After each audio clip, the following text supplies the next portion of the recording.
All right, folks, in my own words, yours truly, Stephen Smith of Touchdown Alabama Magazine, rocking and rolling here on a Monday. Not on a Monday here on the program. Appreciate you guys for tuning in with us on the chat line and also in the call-in queue. But we get into the topic that everybody's excited about, Christian Barmore. You look at social media, you look at Twitter, Facebook, Instagram, those things. They're looking at this young man and they're saying that he's got the potential, or he can possibly definitely have a Quinnen Williams type of season in the upcoming year. And I share in that same sentiment for three reasons. Reason number one as to why I share the same sentiment as others on Barmore is the great ones are always co-signed. The great ones are always co-signed. You go back and you look at Derek Thomas, the great Derek Thomas. He was co-signed by Bill Curry. He was co-signed by Ray Perkins. He was co-signed by Sylvester Croom.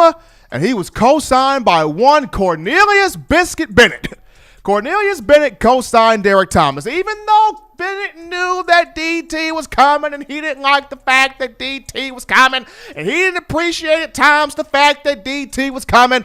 Cornelius Bennett knew, hey, this dude, Derek Thomas, yeah, he coming. So Derek Thomas, co-signed. When you look at Quinnen Williams, Q was co-signed. I remember Jonathan Allen, before he went drafted, 2017 venue to the Washington Redskins. Prior to him getting drafted, one of his final interviews inside the Barmore complex, he was brought up the question about who is the next beast?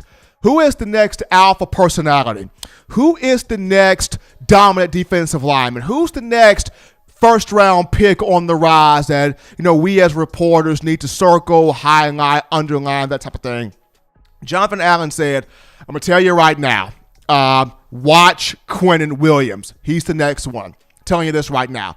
Everybody kind of looked at Allen and they went, psh, whatever, J.A., you just saying something. You just piping up the smoke. I mean, dude, tell us about Raekwon Davis, man. Raekwon is 6'7", 316 pounds. That's the man, right? Tell us about Raekwon Davis. Jonathan Allen's like, I'm not kidding with you.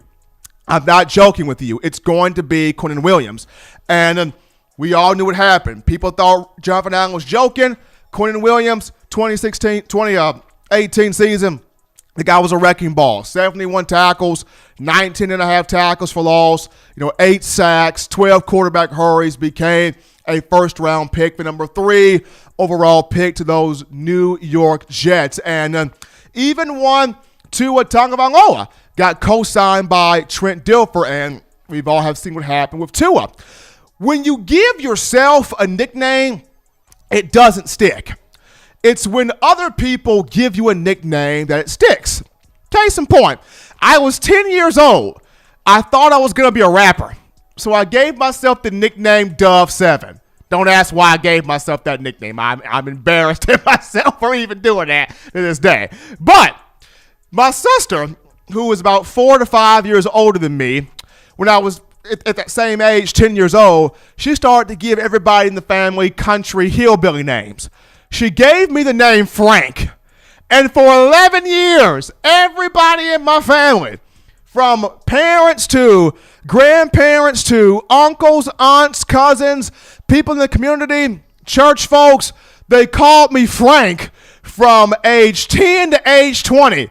It took me forever to shake that name because someone else gave me that name, and somehow that name found a way to stick. In terms of Barmore, he has been co-signed by Terrell Lewis, by Raekwon Davis, by Jalen Waddle, even by one Nick Saban, who mentioned how he sees Barmore as somebody that could really give Alabama a great inside interior pass rusher. And as we go back to look at the video here of Barmore at work, I mean, you can see the interior pass rusher that he is, going through footwork drills, going through change of direction, knocking even his own coach to the ground. This is a throwback defensive player. So the great ones are always co-signed.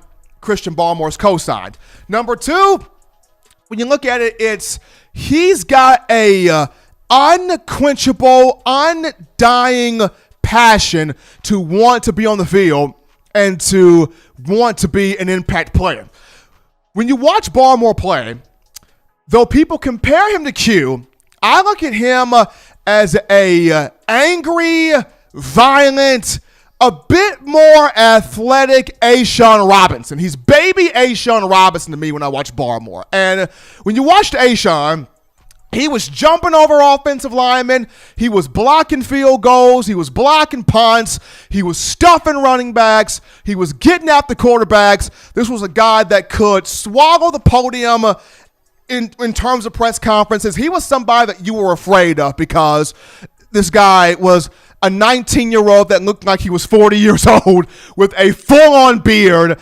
And one of the reasons why, well, for Alabama fans, one of the reasons why the Crimson Tide has struggled the last 2 years defensively is we don't have a guy with a beard anymore. We're the guys with the facial hair and the full-grown beards that probably have some type of criminal record. Where are those guys at? The reason why the defense is having trouble, we don't have those guys. Give us those guys back. Well, Christian Barmore, to the happiness of you, the Alabama faithful, he does have a beard. He's got a goatee thing going on here. So he's got the beard, he's got the facial hair, he's got the toughness, he's got the tenacity, he's got the physicality, he's got that throwback player mentality where he is a hard-nosed competitor. He puts his hand in the dirt. He comes after running backs. He comes after quarterbacks. And when he is not on the field, and I've mentioned this before, it bothers him.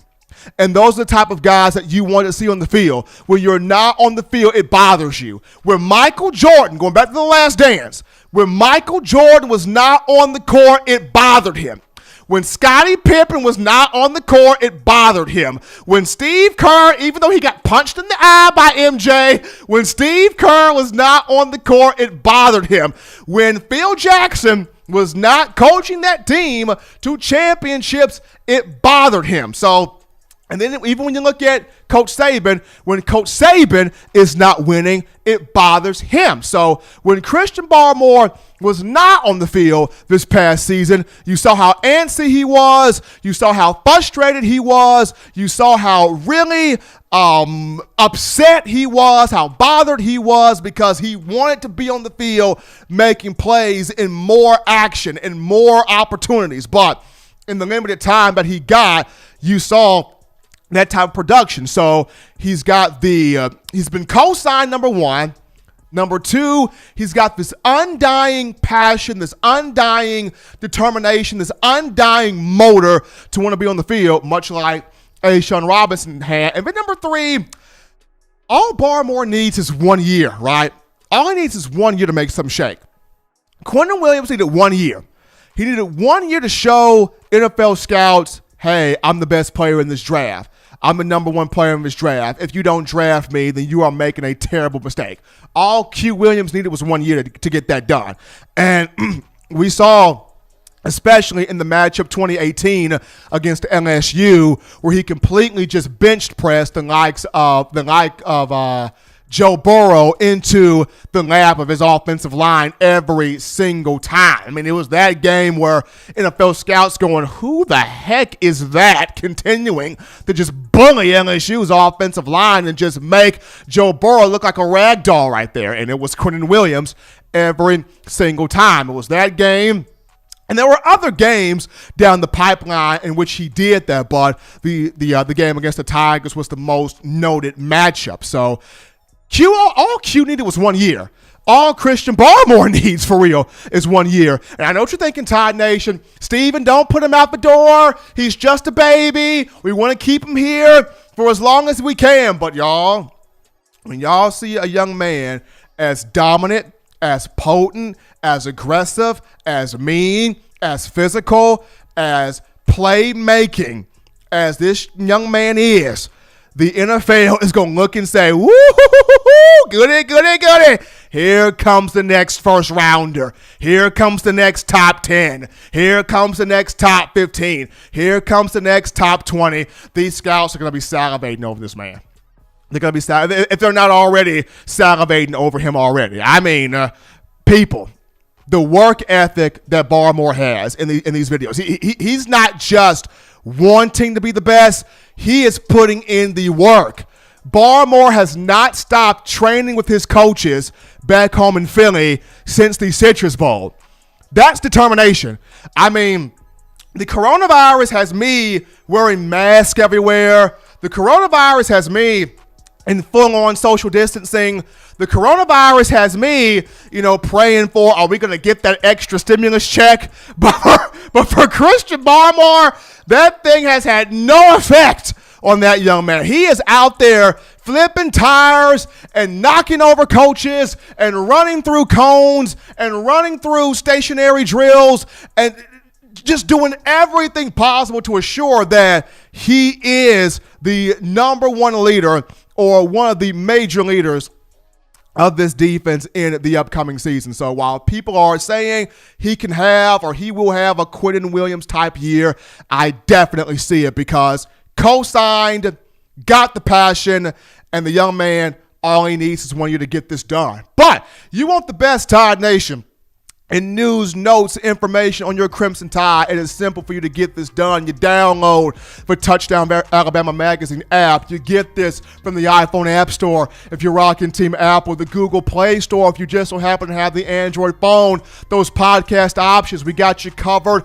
iTunes or Apple Podcasts, Spotify, Stitcher, Google Play, TuneIn Radio, Overcast.fm, or iHeartRadio. If the good and gracious Lord sees fit, I'll be back on Wednesday, continuing the conversation that is Tide football. But until next time, folks, husbands love your wives. Wives appreciate, value those husbands. Children find those ways legitimately to not be bored. Make sure you're getting those 3 hearty meals a day, those 3 great laughs a day. Protect yourself. Protect the loved ones around you. Until next time, folks, spinning my own words.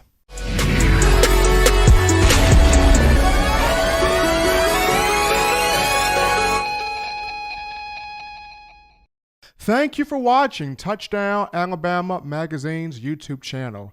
To continue to get the best in Alabama football content, subscribe here and turn on your notifications to stay connected with the hottest shows covering your Crimson Tide.